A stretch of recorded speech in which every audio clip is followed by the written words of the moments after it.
இல்லைன்னு எனக்கு தெரியும். நம்ம மனசு குழந்தை மாதிரி, அது எல்லாத்தையும் நம்பும். எது நல்லது எது கெட்டதுன்னு பிரிச்சு பார்க்க தெரியாது. ஆனா நம்ம மூளை இருக்குல்ல, அது நம்ம அம்மா மாதிரி. மனசுக்கு எது நல்லது கெட்டதுன்னு அதான் சொல்லி கொடுத்துக்கிட்டே இருக்கும். அம்மா பேச்சு குழந்தை கேக்குறது அதோட நல்லதுக்கு தானே தவிர அம்மாவோட நல்லதுக்கு இல்ல. பாரதி, இப்ப நம்மனாலும் சரி நம்மளாலும் சரி, எனக்கு ஆதிக்கு அப்புறம் இந்த உலகத்துல பிடிச்ச ஒரே ஆளு இவதான். இவளுக்காக நான் என்ன வேணா பண்ணுவேன்னு இவளுக்கே தெரியுமா? ஆனா இவங்க அப்பா விஷயத்துல மட்டும் ஏன் இவ இப்படி இருக்கான்றது சத்தியமா எனக்கு புரியல. எனக்காக என்ன வேணாலும் பண்ணுவேனா? இன்னைக்கு அப்பாவை கத்தி எடுத்து குத்த போனியே, அதுவும் எனக்காக தானா? ஏய், அவர் பண்ணதுல என்னடி தப்பு இருக்கு? என்ன பாக்குற? உனக்கு உங்க அப்பா மட்டுமே முக்கியமா இருக்கட்டும். ஆனா உங்க அம்மா இல்லாம நீ இந்த உலகத்துக்கு வந்திருப்பியா? உங்க அப்பா மேல வச்சிருக்கிற பாசத்துல பாதியாவது உங்க அம்மா மேலயும் நீ வச்சிருக்கணும். என்னடி பேசிட்டு இருக்க?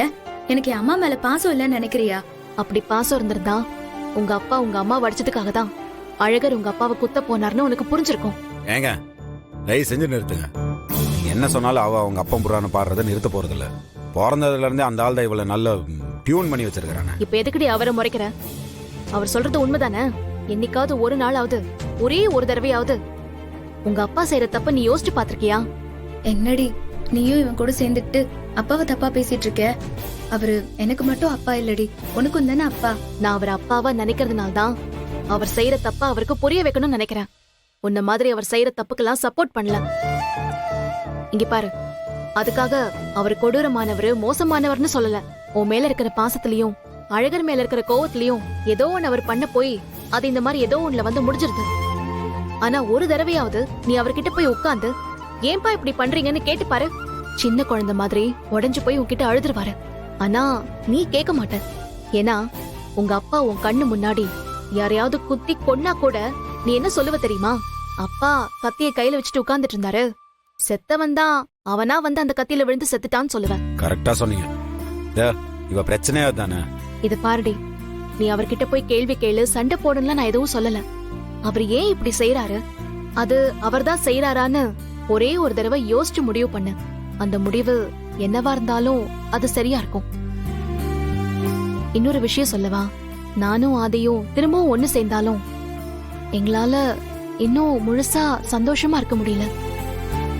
நீங்க 2 பேரும் சந்தோஷமா இல்லாம இருக்கிறது எங்களை சந்தோஷமா இருக்க விடாம உறுத்திட்டு இருக்கு.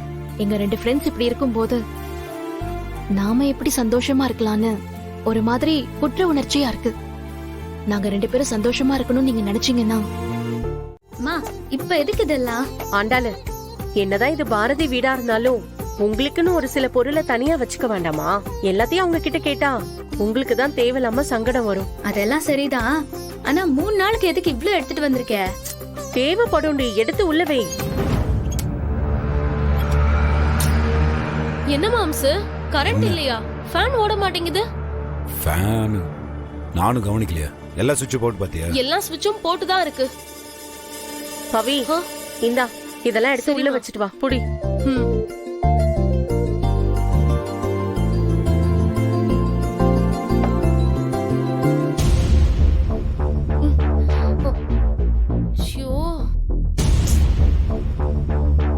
என்ன 2 பேரும் பொறுப்பே இல்லாம இருக்கீங்க? தண்ணி வரல, மோட்டார் கூட போட்டு வைக்க மாட்டீங்களா?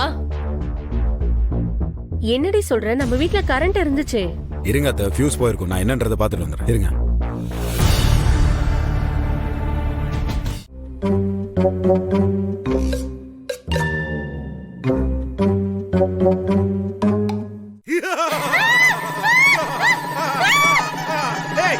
நானாடே, எதுக்கு நீ கத்திட்டு இருக்க?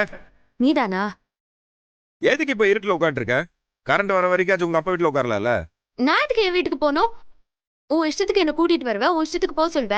என்ன பார்த்தா எப்படி தெரியுது உனக்கு? ஏய், நீ என் பொண்டாட்டிடி. நான் என் இஷ்டத்துக்கு வர சொல்லுவேன், போக சொல்லுவேன். நீ எது கோவப்பட்டு இருக்கிறப்போ? பின்ன கூட்டிட்டு வந்த முத நாளே இருட்டுல உட்கார வச்சுட்ட. இன்னும் என்னெல்லாம் கொடுமை பண்ண போறியோ தெரியல. கரண்ட் போனதுக்கு நான் என்னடி பண்ணுவேன்? நான் ஏதோ கரண்ட் பில் கட்டாம ஃபியூஸ் போடிக்கிட்டு போன மாதிரி பேசிட்டு நீ. இங்க பாரு, ஒரு வீட்டுக்கு வரோம், நாங்க முதல்ல என்ன இருக்கு இல்லங்கறத பாக்கணும். இது பாரு, உன்னால என்ன நல்லபடியா வச்சுக்கவே முடியாது. ஒழுங்கா நீயே பாரதி கால் பண்ணி என்ன வீட்டுக்கு கூட்டிட்டு போய் விட்டுரு. இதுக்கு முன்னாடி நீ இருட்டே பார்த்தது இல்லையா? இன்னைக்கு ஒரு நைட் அட்ஜஸ்ட் பண்றே, நாளைக்கு எல்லாத்தையும் ரெடி பண்ணிடுவோம். அப்ப நான் இங்கே இருந்தா உனக்கு சந்தோஷம் இல்ல? அடியே, இருட்டுன்றது எவ்வளவு ஒரு அற்புதமான விஷயம் தெரியுமா? காதல் ஜோடிங்களுக்கும் புதுசா கல்யாணமானவங்களுக்கும் இருட்டுன்றது கடவுள் கொடுத்த ஒரு வரம். இந்த பாரு, நீ இங்க சுத்தி அங்க சுத்தி எங்க வருவேன்னு எனக்கு தெரியும். வேலைக்கு ஆகாது. சுத்திக்கு தீல இல்ல, ஸ்ட்ரைட்டாவே வரேன் நானு. தனி கொடுத்தோம்னா எல்லாமே சேர்த்தா வரும். எல்லாமேனா எல்லாமேனா எல்லாமே. அன்பு, பாசம், சண்டை, கோவம், ஃபர்ஸ்ட் நைட்டு எல்லாமே தான். இந்த பாரு, எனக்கு இருட்டுல ரொம்ப நேரம் இருந்தாலும் தலைவலிக்க ஆரம்பிச்சிரும். நான் என்ன பேசிட்டுக்கிறேன், நீ என்ன பேசிட்டுக்கிற? என்ன சொன்ன? ஒன்றும் இல்லை, கவலைப்படாதே. கையோட ஒரு மேட்சுக்கு வச்சிருக்கிறேன், வந்துடுறேன். ஏய்,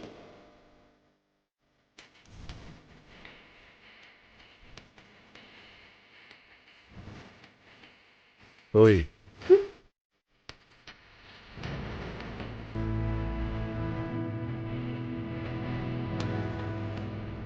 அழகி படத்துல 2 பேருக்கும் மெழுகுவர்த்தி வச்சுட்டா லவ்.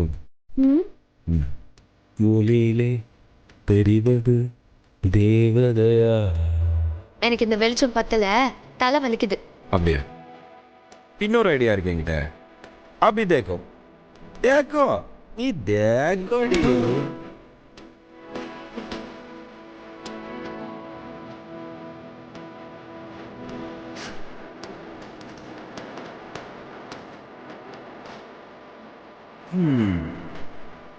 இந்த காக்கா காக்கா படத்துல சூர்யாவும் ஜோதிகாவும் இந்த மாதிரி மெழுகுவர்த்தி வெளிச்சத்தில் இது தான். பாரு, போதும், தலை வலிக்குது, டென்ஷன் பண்ணாத.